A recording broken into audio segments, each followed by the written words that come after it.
our children are swimming around in a toxic soup. What we can say is most of it started in 1989, and there's a finite number of culprits that you can point to and say, it has to come from a toxic exposure, because genes don't cause epidemics. They can provide a vulnerability, but you need a toxic exposure. What is it? Is it, it could be glyphosate.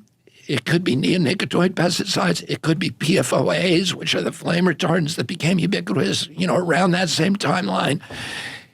It could be cell phones. It could be Wi-Fi, radiation. So there's That's unlikely. What? Isn't that very unlikely, though? It could be ultrasound. Yeah, I think the Wi-Fi radiation is a lot worse than people think it is, but, I don't think... How so? Well, Wi-Fi radiation does all kinds of bad things, including causing cancer. Wi-Fi radiation causes cancer? Yeah, from your cell phone. I mean, there's cell phone tumors. I'm representing hundreds of people who have cell phone tumors behind the ear. It's always on the ear that you favor with your cell phone. We have the science. So if anybody lets us in front of a jury, it will be over. So what is the number? Because a lot of people use There's cell a lot phones. of people with it. They're glioblastomas. That's the kind of cancers that they get. But cancer's not the worst thing. They also, it opens up, Wi-Fi radiation opens up your blood-brain barrier. And so all these toxins that are in your body can now go into your brain. How does Wi-Fi radiation open up your blood-brain barrier? Yeah, now you're gone beyond my expertise. But what there are. I'm going to use a number here, and you're going to think it's hyperbole, but it's not. There are tens of thousands of studies that show the horrendous danger of Wi-Fi radiation, So this is Wi-Fi that's in this room. Yeah, it's Wi-Fi like routers. You should not be and you should not let your kids carry their cell phones on their breasts, particularly a woman, because they're associated with breast. They shouldn't be holding them in the breast pocket. If you have to, put them in your butt pocket. You should not be having them near your head when you're sleeping. You need to get away, and you should never put one next to your head. You should always. I will never put this next to my head. I put it on. I put it on speakerphone or use earphones. But I won the case on this issue, suing FCC and FDA about it, and the court sided with me. So now they're going to have to go back to the drawing board and do it. So the Wi-Fi radiation is obviously different than cell phone radiation. So you're talking about people that are just in a room with Wi-Fi are being exposed to something that's dangerous? People have different sensitivities to it. So some people are extremely sensitive. They become completely debilitated from it.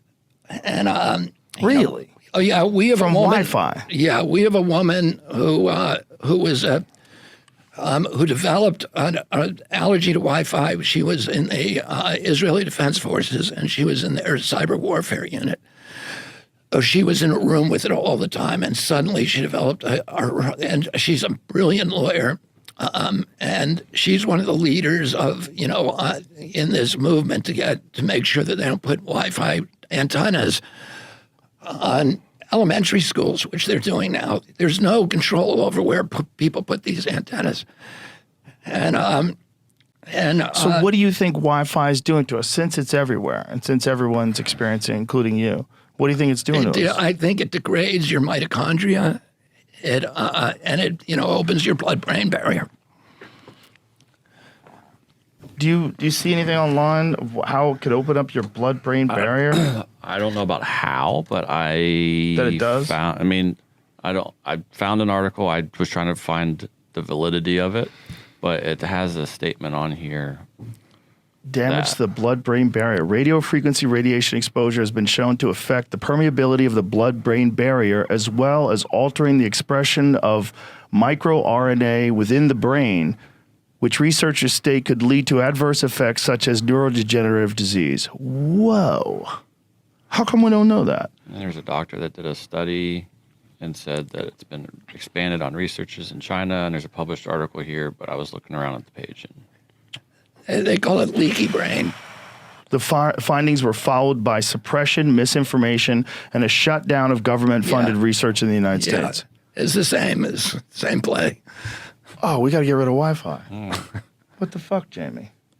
I have a hard time with this pretty cool place. though. Yeah. Oh my God.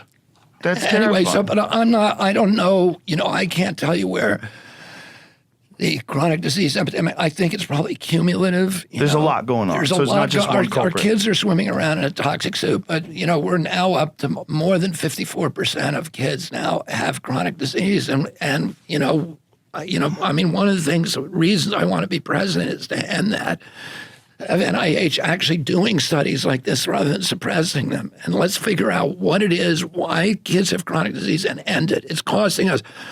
I mean, during COVID, we have 4.2% of the global population. We had 16% of the COVID deaths. And that's probably a lot of reasons for that, but one of the reasons has got to be the burden that we have of chronic disease in our country. And we spend $4.3 trillion on healthcare every year in this country. 80% of that goes to chronic disease. So it's bankrupting us.